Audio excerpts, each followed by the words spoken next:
자, 사도 바울의 3차 전도 여행 7번째 말씀에 은혜를 나누도록 하겠습니다. 자, 우리나라 1971년도입니다. 어느 날쯤인데 나라 안에 큰 행사 중에 하나가 있었죠. 소위 우량아 선발 대회가 있었어요. 우량아 선발 대회. 튼튼하고 건강한 아이를 낳아가지고 뭐 잘 기르자는 취지에서 만든 대회였는데 이게 이제 80년대까지는 있었죠. 근데 이게 또 너무 인위적이고 또 잡음이 참 많아가지고 이제 폐지가 됐어요. 저희 집에 아들이 태어날 때가 이제 몇 킬로냐? 4.32kg입니다. 다른 애기들이 한 20명이 쫙 누워 있었거든. 쫙 누워 있었는데 3kg대 애하고 4kg대 하고 분명한 차이가 나더라고요. 아마 그때 그 대회에 나갔으면 등수에 들을 수 있었을까요? 자, 1960년대하고 70년대 초등학교에 들어간 분들에게 좀 특이한 기억들이 아마 있을 거예요. 교실에서 담임 선생님이 소위 가정경제 실태조사 이거 한 적이 있잖아요. 자, 집에 라디오 있는 사람 손 드세요. 손 들어봤어요? 그 다음에 어때요? 선풍기 있는 친구들 손 들어보세요. 이랬어요. 선풍기도 잘 없었어요, 그때는. 그 다음에 더 비싼 거. 자전거. 자전거 있는 사람 손 드세요. 근데 이제 그 다음이 문제야. 자, 텔레비전 있는 사람 손 들어보세요. 대부분 못 들잖아요. 그죠? 제가 같은 경우에 이제 초등학교 다닐 때만 해도 텔레비전 거의 없어가지고 박치기로 유명한 사람이 있어요. 예, 레슬링 하면 이 사람이잖아. 그거 나온다 그러면은 이제 잘 사는 친구 그 집안 그 마당을 아예 그냥 다 차지하고 그냥 그거를 이제 보던 기억이 납니다. 그 당시에 가장 인기 있던 이게 이제 텔레비전 이제 모델이 이거죠, 그죠? 이거 자바라식으로 이렇게 쫙 열었다가 쫙 열면 이거 뭐 이거는 부자들만 뭐 이렇게 갖고 계셨죠. 자, 물론 이제 당시 초등학교에 다녔던 이제 분들에게 이제 이거 자 한번 보여드려 볼게요. 이게 뭐죠? 육성회비 봉투. 이거 다달이 내셨어요? 분기별로 내셨어요? 예, 이게 기억력이 좀 있는 분들은 이게 분기별로 냈다는 거 알 거예요. 예. 여기 이제 어느 뭐 초등학교 4학년이 이제 분기별로 이렇게 낸 거예요. 이때 분기별로 냈는데 얼마를 냈냐면 400원씩 냈어요. 제 기억에는 한 300원씩 낸 걸로 기억이 나는데, 자, 만약에 못 내면 어때요? 못 내면 불려가요. 불려가는데 누가 앞으로 불려가요? 교감 선생님. 그때 따라 교감 선생님이 왜 그래 또 무섭게 보이노? 그래가지고 이제 그러면 한 친구가 또 이런 이야기를 하더라고. 저도 불려간 적이 있거든. 했는데 우리 엄마 간주 타면 준다 했는데요. 그런 가슴 아픈 그런 걸 목격한 것이 기억이 납니다. 자, 이렇게 해서 60년대가 지나고 70년대가 이제 넘어갔어요. 자, 그리고 난 다음에 우리나라에 엄청난 풍요로운 시대가 도래했잖아요. 그죠? 오늘날 뭐라 그래요? 오늘날 우리나라가 당군에 의해서 세워진 이후에 가장 잘 살고 있는 나라가 됐다. 그런 시대를 우리가 보내고 있다. 이런 말 하잖아요. 근데 한편으로 어때요? 정말 이게 다 하나님 은혜잖아요. 맞죠? 하나님의 은혜가 아니면 이런 풍요로움이 없어. 근데 우리가 진심으로 그렇게 감사하고 있느냐 말이야. 여러분, 무엇보다도 이런 풍요로움과 번성이라는 거, 이렇게 교회가 번성하고 교회가 반듯하게 세워지고 다 그래도 먹고 살만한 게 된 게 누구 때문에 그래요? 응? 그 배경에는 이게 있잖아요. 이게 응? 우리 어머니들의 기도. 우리 엄마 옛날에 다들 이렇게 기도했잖아. 바닥에 뭐 방석이 어디 있어? 응? 가마떼기 있는데 거기다가 겨울에 뭘 틀어줘? 연기 막 나는데 그 톱밥 연기 나는데 그것만 해도 감사하지. 그것도 없어. 이렇게 엎드려가지고 기도하고 눈물로 기도하고. 우리 아버지는 어때? 응? 손 만져보면 어때? 그래 해가지고 오늘날에 우리 대한민국에 있었단 말이요. 무엇보다도 우리 믿음의 사람들, 우리 예수 믿는 사람들은 우리 조상의 하나님, 우리 할아버지의 하나님, 우리 할머니의 하나님, 우리 아버지의 하나님, 우리 어머니의 하나님, 그 하나님의 사랑을 잊으면 안 된다 이 말입니다. 자, 오늘은 이렇게 과거에 함께 하셨고 지금도 함께 하고 계시고 미래에도 변함없이 함께 하실 우리 은혜의 주님의 은혜에 집중하면서 말씀 속으로 깊이 한번 들어가 보자는 거예요. 변함없는 우리 주님의 말씀을 통해서 사랑과 자비로 우리 주님이 변함없이 은혜 주실 줄로 믿습니다. 풍성한 은혜가 넘치는 귀한 시간 되시기를 예수 그리스도 이름으로 축복합니다. 자, 이제 사도 바울의 이제 3차 이제 선교 여행이 이제 막바지에 이르고 있어요. 16절에 가면 예루살렘으로 이제 이렇게 올라감으로써 이제 3차 사도 바울의 선교 여행이 이제 끝이 나요. 그동안에 이제 우리가 쭉 말씀을 봤는데, 자, 이게 복음 전하는 게 이게 순탄했습니까? 어느 한 지역이나 어느 한 곳에도 순탄한 곳이 없어. 편안한 곳이 없어요. 가는 곳마다 유대인들이 방해하고 유대인들이 난리를 치고 핍박하고 그랬단 말이에요. 그것만 있으면 다행이게. 자, 예수 전혀 모르는 이방인들은 또 어때요? 죽이려고 또 위협했다고요.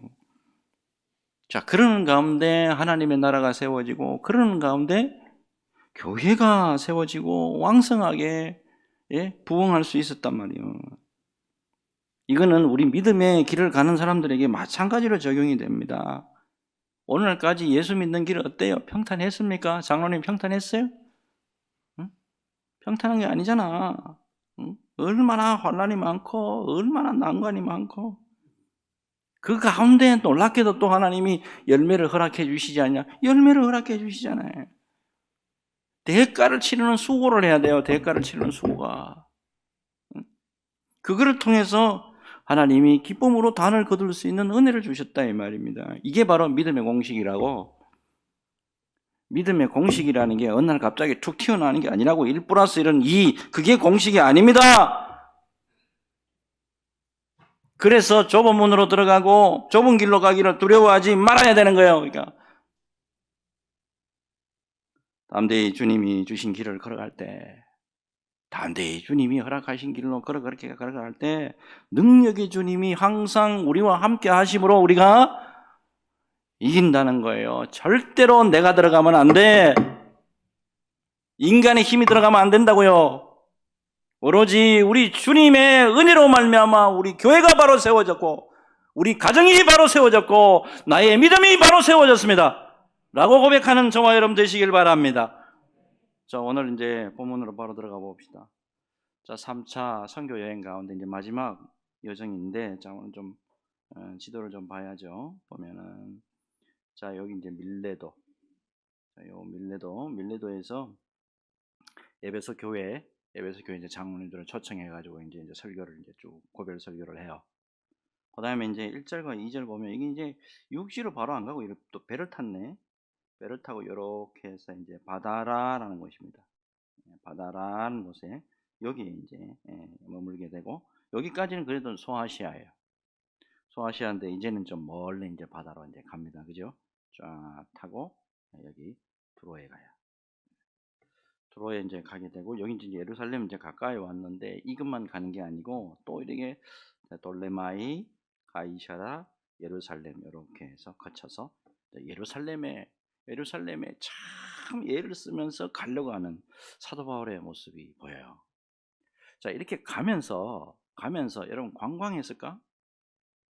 여기 왜 들른 거예요? 이게 하나하나. 이 가는 목적이 있어요. 여기 가는 데가. 자, 일단 4절 봅시다. 4절 보면 제자들을 찾아 그랬단 말이에요. 누구를 찾아? 관광지를 찾는 게 아니고 제자들을 찾아 거기서 1일을 머물더니 했다 이 말이에요. 우선에 요 찾는다, 여기에 원어를 보게 되면 수색해서 발견한다, 이런 뜻이라고. 수색해가지고, 수색대 사람들 수색해가서 발견한다, 이런 뜻이라고요. 그러니까 도로에 이렇게 흩어져 있는 제자를 일일이 가서 막 찾는 거예요. 왜 그렇게 됐을까? 가만히 생각해 보면 이게 스테반 집사님이 순교할 때 이게 전부 다 도망가야 되잖아. 도망가서 있는 상황이기도 하고, 그 다음에 2차 선교 여행 때, 자, 이 바울과 실라가 전도했던 그런 사람들이 이제 흩어져 있다가 보니까, 자, 그분들을 이제 찾아서 이제 이렇게 헤맸다라는 걸 알 수가 있어요. 자, 사도 바울이 마지막일 수 있는 지금 마지막 길이에요. 여기서 예루살렘 갔다가 이제 이탈리아 로마 가면 이제 순교해야 된단 말이야.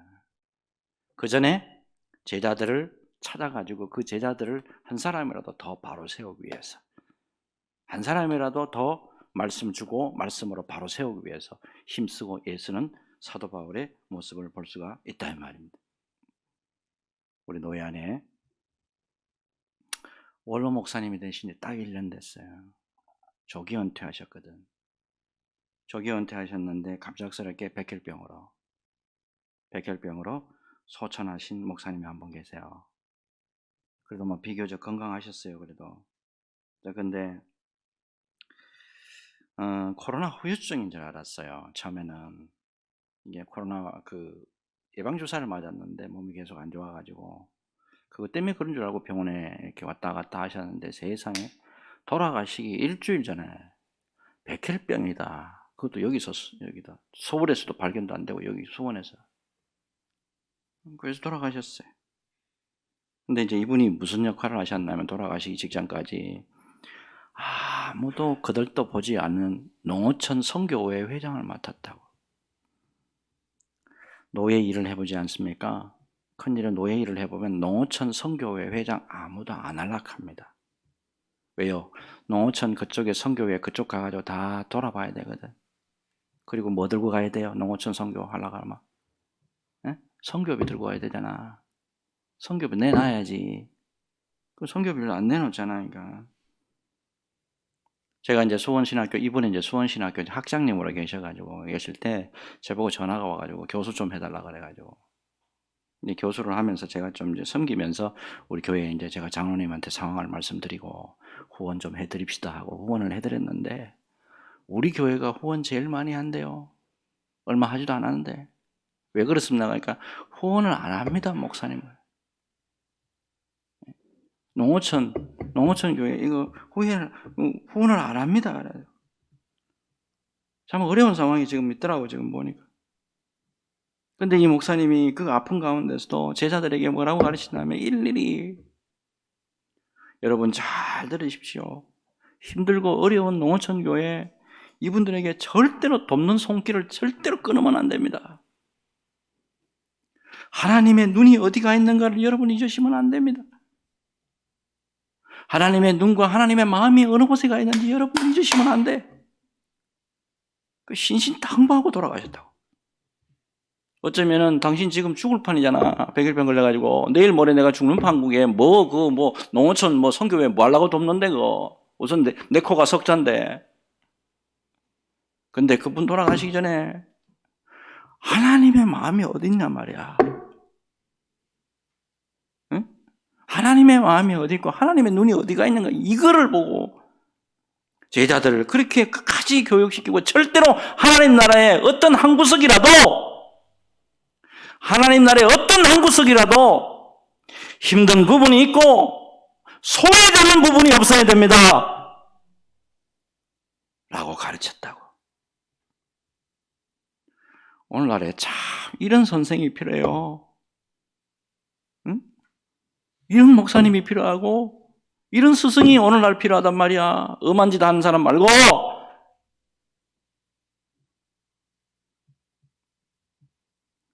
근데 이제 문제는 다음이야. 자, 이 4절 다시 한번 볼게요. 제자들을 찾아 거기서 1회를 머물더니 그 제자들이 성령의 감동으로 바울들어 예루살렘에 들어가지 말라 하더라. 다시 찾아가지고 제자들을 찾아가지고 겨우 이제 만나가지고 좀 세우려고 그랬더니만 또 제자들이 기도하면서 또 성령의 또 은혜의 음성을 또 들었네. 뭐라고 또 성령의 음성을 들었냐면 절대로 지금 예루살렘에 가시려고 그러죠. 절대로 가면 안 됩니다. 지금 이게 사람의 말이 아니잖아요. 그죠? 사람의 말이 아니고 이게 성령의 음성이야. 가시면 지금 안 된다는 거예요, 지금. 자, 근데 야, 이분 정말 대단해요. 그 음성이 있는데도 불구하고 예수님의 말씀에 더 집중합니다. 이게 권위가 두 개가 나와. 사람을 통해서 성령의 음성이 들리는데 그보다 먼저 앞서는 게 예수님의 말씀이라고. 마가복음 8장 34절 같이 한번 읽겠습니다. 같이 읽습니다. 시작. 무리와 제자들을 불러 이르시되 누구든지 나를 따라오려거든 자기를 부인하고 자기 십자가를 지고 나를 따를 것이니라. 사명자는 자기를 부인해야 돼. 사명자는 내가 없어야 돼. 내가. 사명자는 내 십자가를 내가 질 줄 알아야 된다. 이거예요. 그걸 우리에게 보여줍니다. 무엇보다도 사도 바울 봐봐요. 말씀에 죽고 산다고. 말씀에 죽고 사는 것을 우리에게 보여줍니다. 특별히 이렇게 자기를 부인하는 삶, 또 자기 십자가를 온전히 지는 이 삶 가운데 생명이 온전히 살아나고 복음이 힘있게 증거가 되더라라고 하는 사실이에요. 총신대학교 선교 동아리 가운데 낙도 선교회라고 해서 아주 유명한 선교회가 있어요. 요거는 순수 총신대학교 저희들 학생들이 주축이 돼가지고 각 우리나라에 있는 각 섬들이 있어요. 별의별 섬이 다 있더라고. 이 섬을 돌아다니면서 복음을 전하는 그런 사역을 하고 있어요. 근데 이 사람들 수고하는 것을 가만히 들여다보면 복음이라는 게 이렇게 전해지고 복음을 전할 때 하나님이 어떻게 역사하느냐 이게 그 사람들 따라다니면 보입니다. 이게. 여름 사역이 굉장히 중요하거든요. 여름 사역에 가면 각 섬에 가보면 애들이 여름 성경학교를 못 한다고. 그럼 가가지고 언니하고 오빠들이 가가지고 여름 성경학교 막 만들어가지고 여름 성경학교 해주고 어른들 복음이라고는 한 번도 못 들어본 그 어른들에게 복음 전하는 사역을 한단 말이에요. 이게요 낙도라는 게 이게 가는 게 이게 말이 낙도지. 여러분 가다 보면 물길도 막 이상하고 막 그다음에 날씨도 안 좋아가지고 보통 어려운 게 아니라고. 이런저런 뭐 일도 많이 생기더라고. 그러는 가운데 놀랍게 하나님이 열매를 주시나요? 열매를. 기가 막힌 열매가 나타난단 말이에요. 여러분 낙도 선교 여러분 낯설죠?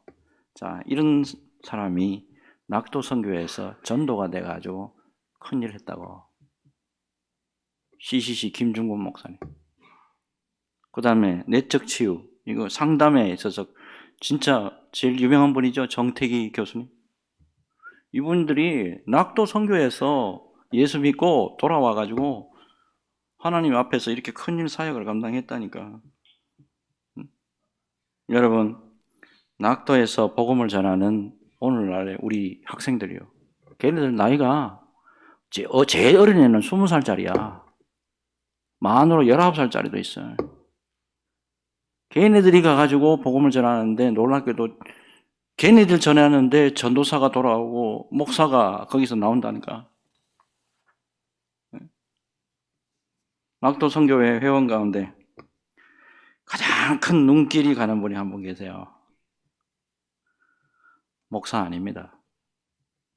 전도사도 아니고 장로님이에요. 장로님. 전남 순천에서 활동하고 있는 신바람 낙도 선교회 대표 반봉혁 장로님이에요. 반시더라고. 방시가 아니고 반시. 2003년부터 전남 순천 일대 70대 어른들만 70대 할배들만 집중적으로 선교를 하는데 이분 고생 엄청 많더라고. 할배들한테 말을 하면 말을 잘 알아듣나? 그것도 섬 사람한테. 말도 잘 못 알아듣고, 그 다음에 뭐 물건 이렇게 하다가 보니까 또 막 불도 나고 하여튼 어려운 점이 많아요. 뭐라고 말씀하냐면, 우리요, 십자가 달게 지는 그런 각오 안 하면 이건 못합니다. 장로님이 한다고, 장로님이. 이 장로님이 또 말씀도 또 어눌해. 말씀도 또 잘 못해. 근데 역사가 난다고 하냐, 역사가. 말 잘한다고 역사 잘 일어난 게 아니라고. 말도 떠듬떠듬 하는 분인데, 세상에 말씀 전하고 회개합시다 그러면 회개가 그냥 방에 터지고 난리야, 그냥. 무릎 아파가지고 떼굴떼굴 굴렀던 할배가 있는데, 말씀 전하고 난 다음에 통성기도 합시다 하고, 회개 통성기도 합시다 하고 했는데, 그 자리에서 나왔어, 또. 2010년도입니다. 순천의 한 목욕탕에서 74살의 해광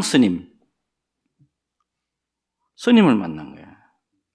스님을 만났는데 여기서 또 치유 사건이 일어납니다. 육체의 병이 있는데 강경화야, 이분이.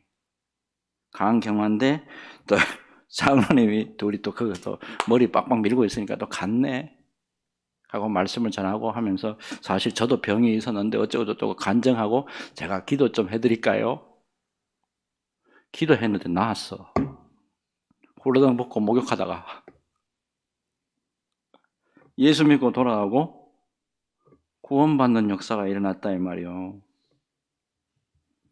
여러분, 나를 부인하고 자기 십자가 지고 주님의 말씀에 먼저 순종할 때 하나님이 책임지고 하나님이 강력하게 역사해 주신단 말이요.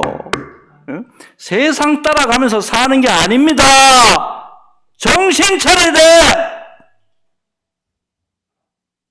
하나님의 말씀 믿고 따라가고, 내 십자가를 내가 지고 따라갈 때 하나님의 놀라운 구원의 역사와 치유의 역사가, 회복의 역사가 오늘날에도 변함없이 일어난다는 사실 꼭 믿음으로 받으시고 믿음으로 승리하는 저와 여러분 되시기를 예수 그리스도 이름으로 축복합니다. 자, 그 다음에 사도 바울의 계속되는 이 복음에 대한 이 중심이야. 이 열심과 중심이 보인다고. 4절에서 이미 우리가 계속 봤는데, 성령의 인도하심을 받은 분들이 뭐라고 이야기를 하냐면, 사도 바울이요, 가시면 안 됩니다. 가면 붙들립니다. 가면 결박당합니다. 가면 얻어 터집니다. 가지 말라는 거예요. 그러니까. 근데 이렇게 만류하는 사람이 한두 명이 아니에요. 자, 10절하고 11절 볼 텐데, 아가보라는 사람이 나와요. 근데 이 아가보가 어떤 사람이냐면 선지자야. 선지자가 뭐라고 말하냐 한번 봅시다. 10절에. 자, 여러 날 머물러 있더니 아가보라 하는 한 선지자가 유대로부터 내려와 우리에게 와서 바울의 띠를 가져다가 자기 수족을 잡아매고 말하기를, 성령이 말씀하시되 예루살렘에서 유대인들이 이같이 이 띠 임자를 결박하여 이방인의 손에 넘겨주리라 하거늘. 선지자가 이런단 말이야. 이러니까 이제 12절부터 보게 되면 그곳에 있는 모든 사람들이 다 사도 바울에게 이제 통사정을 하는 거야. 바울님 가면 안 됩니다. 가지 마세요. 자, 그런데 이제 13절입니다. 이 보통이 아니에요. 이분도 13절 같이 읽습니다. 같이 읽습니다. 시작. 바울이 대답하되 여러분이 어찌하여 울어 내 마음을 상하게 하느냐. 나는 주 예수의 이름을 위하여 결박당할 뿐 아니라 예루살렘에서 죽을 것도 각오하였노라 하니. 아멘. 예루살렘에 가고 진짜 예루살렘에 갔더니만 진짜 붙들려요. 결박당한다고. 근데 거기서 사도 바울이 죽었어요? 거기서 안 죽었어. 어디서 죽었어요? 이탈리 로마 가가지고 자기가 기도한 대로 거기 가서 돌아가셨단 말이야. 여러분, 순교 겉으로 보잖아요. 순교가 겉으로 보면 참 처참해요. 이게 순교도 그냥 순교가 아니잖아요. 그죠? 목도 잘리고 막 십자가에 못 박히고 진짜 어떻게 보면 비참하게 보이잖아요. 그죠? 자, 그런데 중요한 게 뭐냐면 순교가 있는 곳에, 순교의 피가 있는 곳에 엄청난 생명이 살아나는 역사가 있었다 이 말이에요. 우리나라가 그래요. 우리나라가. 자, 우리나라는 자꾸 역사가들이 언더우드 아펜젤라만 자꾸 이야기를 해. 저는 언더우드 아펜젤러보다 그 앞선 사람이 계시거든. 만 26살이에요. 그 당시 나이로 27이라 그러는데 만 26살의 나이로 토마스 선교사, 이분이 먼저 오셔가지고 순교의 피를 올렸다고. 순교의 피 때문에 오늘날 우리나라가 이렇게 된 겁니다. 사실 이걸 아셔야 돼요. 이 사람 원래 이름은 로버트 저메인 토마스입니다. 로버트 저메인 토마스, 1840년생입니다. 이 사람은 영국 사람입니다. 우리는 자꾸 언더우드 아펜젤러 미국 사람에게 은혜 받아가지고 우리나라에 이래 됐다 그랬는데 영국 사람이에요. 영국 사람이 먼저 와서 순교해 줬다고. 원래는 중국 가려고 했던 분입니다. 런던 선교회 거기에 가가지고 나 중국 선교사로 파송해 달라고 요청을 했어요. 그 해에 캐롤라인이라고 하는, 이쁘죠? 캐롤라인이라고 하는 여자하고 결혼하고 목사 안수받고 1863년에 중국으로 들어갑니다. 중국 선교하는데 엄청 힘들었어요. 이 앞에 선임이 한 분 계셨는데 선임이 너무 힘들게 한 거예요. 뭐 해더라는 사람하고. 근데 이분 대단해요. 주님, 저희들에게 이곳에서 새로운 생명을 선물해 주심에 감사하고 저희에게 주어진 중국에서 사역을 잘 감당할 수 있도록 새 힘을 날마다 공급하여 주세요. 그 와중에 계속 기도합니다. 자, 그런데 문제가 터져요. 1864년에 임신한 아내가 있었는데 홀로 그냥 남겨놔놓고 출장 갔다 왔어요. 근데 이 캐롤라인, 이 아내가 남편 없는 가운데 아기가 유산을 당합니다. 유산 당하고 또 일주일간 실험 앓다가 아내마저 죽어요. 기가 막힌 일이에요. 이 26살 때야. 아내가 제가 알기로 22살 때야. 기가 막힌 일이 벌어졌죠. 그러니까 하나님, 딴 것도 아니고 아기가 유산될 때 아내가 혼자 있었습니다. 아무도 돌봐주는 사람이 없었습니다. 하나님, 해도 너무합니다. 이게 사랑의 하나님이 하시는 일입니까? 이게 사랑의 하나님이 하시는 일입니까? 원망이 올라오고 불평이 막 올라왔어요. 그래서 선교사 사표를 냅니다. 선교사 사표를 내고 그 중국 해상세관이라는 데인데 여기에 통역관을 하는 이걸로 이제 직업 전환을 합니다. 직업 전환을 하고 잊어버리려고, 애하고 와이프 잊어버리려고 열심히 죽도록 일을 합니다. 자, 근데 갑자기 어떤 소식을 저는 막 일을 하다가 보니까 세관 일을 하는데 조선 선교에 대한 이야기가 들어오는 거예요. 자, 이게 목사긴 목사예요. 이 조선 선교 이야기가 딱 들어오면서 계속 가슴 속에 방망이를 치는 거예요. 하나님이 조선 선교, 조선 선교, 조선 선교. 그래서 사역의 열정이 다시 회복이 됩니다. 그래서 1865년에 세관 통역하는 이것도 사표를 냅니다. 그리고 헐헐 단신 한국에 이게 그 선교 사역을 하러 들어와요. 그게 어디 들어왔느냐면 처음에는 백령도 있잖아요. 백령도 들어와 가지고 한자로 된 성경입니다. 한자로 된 성경을 백령도에 가서 200권을 뿌려요. 2달 반을 일을 합니다. 그리고 돌아와서 하나님 앞에 회개 기도하고 다시 하나님, 내가 한국으로 가겠습니다. 조선으로 가겠습니다. 라고 기도하고, 자, 그 유명한 제너럴 셔먼을 타고 자, 대동강변으로 들어오는데 문제는 예상을 했어요. 틀림없이 조선 수군하고 마찰이 있을 것이다. 자, 조선 수군이 대포도 쏘고 여기 뭐 불화살도 쐈다 그래요. 자, 이때 자, 백기를 들고 이제 나가가지고 항복을 했는데 생포가 됩니다. 자, 생포되는데 문제는 그때는 생포가 돼도 살려주는 게 아니고 무조건 목을 뱄습니다. 우리가 잘 아는 양인들이 들어오게 되면 무조건 죽여라고 하는 조정의 명령이 있었기 때문에 그래요. 그때 칼을 들고 처단 임무를 받았던 사람이 박충권이라는 사람이에요. 자, 이 박충권, 이 사람 때 그 앞에 서 있을 때 성경책을 그때 이제 끄집어내죠. 토마스 선교사가. 보따리 하나 내가지고 딱 내주고 마지막 기도합니다.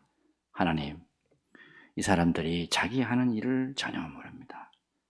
조선 땅에 뿌린 복음의 씨앗이 헛되지 않도록 하나님 도와주시고 하나님 내 영혼을 받아주시옵소서. 그게 마지막 기도였어요.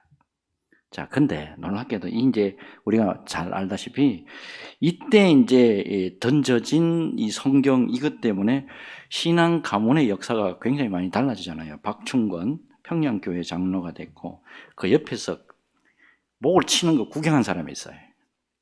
최취량이라는 사람이에요. 최취량 이름도 힘들더라고. 평양교회를 창설한 인물 나와요. 박영식이라는 사람 많이 들어봤죠? 박영식 이 사람은 뭐냐면 성경 가지고 집에 가가지고 여관방이야. 집에 가가지고 여관방인데 이 전부 다 도배할 게 없으니까 성경 떼가지고 이거를 다 도배를 했어요. 자, 이 사람이 성경으로 도배한 그 기기가 널다리 교회가 됐다는 이야기가 나오잖아요. 자, 이 사람이 돌아가시면서 이렇게 해놨던 일들이 참 기가 막히게 열매가 엄청나게 많이, 이제 조금 이따 사진 하나 보여드릴게요. 재밌는 이야기 마지막 하나 하고 끝을 내겠습니다. 토마스가 죽고 난 다음에 33년의 세월이 흘러요. 토마스가 죽고 난 다음에 33년이 흘렀는데 1899년의 어느 날입니다. 어떤 조선 관원이 마펫 선교사님을 찾아와요. 선교사님, 저 이제 이대로는 저 못 살겠습니다. 제가 사실은 토마스 선교사를 죽인 박충건입니다. 제가 죽어가면서 그때 그분이 보따리 하나를 줬는데 그 안에서 제가 끄집어내가지고 성경을 읽어봤는데 이 사람이 이제 무관이기는 하지만은 한자를 다 알잖아요. 근데 그거 읽고 정말 마음에 찔려서 정말 못 살겠다고. 어떻게 하면 좋냐고. 영감님이 토마스 목사 직접 봤습니까? 보다마다요. 제가 그 사람 목을 잘랐어요. 하나님께서는 토마스 목사의 죽음을 통해서 영감님과 같은 분들이 예수 믿고 돌아오기를 바랍니다. 이제부터라도 영감님도 예수 믿고 예수 전하면 하나님이 당신의 죄악을 용서해 주실 겁니다. 정말 그럴까요? 정말 그렇다니까. 자, 그때 시어머니가 불탈 때 사람들을 향해서 성경을 던진 것을 여러 사람들이 있었는데 이 사진이 토마스 선교사가 성경을 다 500권 던졌거든. 500권을 던졌는데 그때 은혜 받고 다 교회로 돌아온 사람들이 여기 다 대부분 다 장로예요. 조금만 더 읽어드릴게요. 토마스 목사가 포리에서 500여 권의 성경을 선포할 때 박영식이라고 하는 평양 감청 경비가 사람들이 버리는 책을 주워다가 도배를 했답니다. 그런데 놀라운 것은 여관에 묵어가는 사람들 가운데 이 글을 읽고 예수를 믿는 사람들이 많았다고 제게 들려주면서 자신도 예수를 믿었다고 했습니다. 홍신길은 후에 대동문에 교회를 세웠고 그의 동생도 예수를 믿고 장로가 됐고 김영석 원래 천도교 교인이었는데 동생 정군과 함께 교인이 되어 장로가 되고 황명대 시어머니가 불탈 때 예수 하는 소리를 듣고 평양 초대교회의 신자가 됐습니다. 순교는 어떻게 보면 비참해 보여요. 순교는 뭐 저런 게 다 있나 싶어요. 근데 우리가 잘 아는 하나님의 눈은, 하나님의 역사 방법은 세상에 우리의 상상을 초월하고 있다는 거예요. 우리에게 삼위일체 교리로 유명한 초대교회 교부 터툴리안 이런 말을 했죠. 순교의 피는 교회의 씨앗이다. 이거를 우리에게 이렇게 적용할 수 있죠. 성도의 피와 성도의 땀과 성도의 눈물은 교회 부흥의 씨앗이다. 여러분, 우리 성도들과 주의 종들의 땀과 눈물과 피는 반드시 교회의 놀라운 은혜의 씨앗이 되고 하나님의 영광의 도구로 반드시 쓰임 받을 수 있는 줄로 믿습니다. 때로는 어려움을 당할 수가 있어요. 때로는 힘들 수가 있지만 그럼에도 불구하고 하나님이 기뻐하시는 일을 우리가 감당해 나갈 때 하나님은 변함없이 우리에게 아름다운 열매로 갚아주실 줄로 믿습니다. 이 믿음 가지고 끝까지 주님 앞에 반듯하게 세워지는 우리 수원소망교회 성도들 다 되시기를 예수 그리스도 이름으로 축복합니다. 축복합니다. 우리 같이 한번 기도합시다.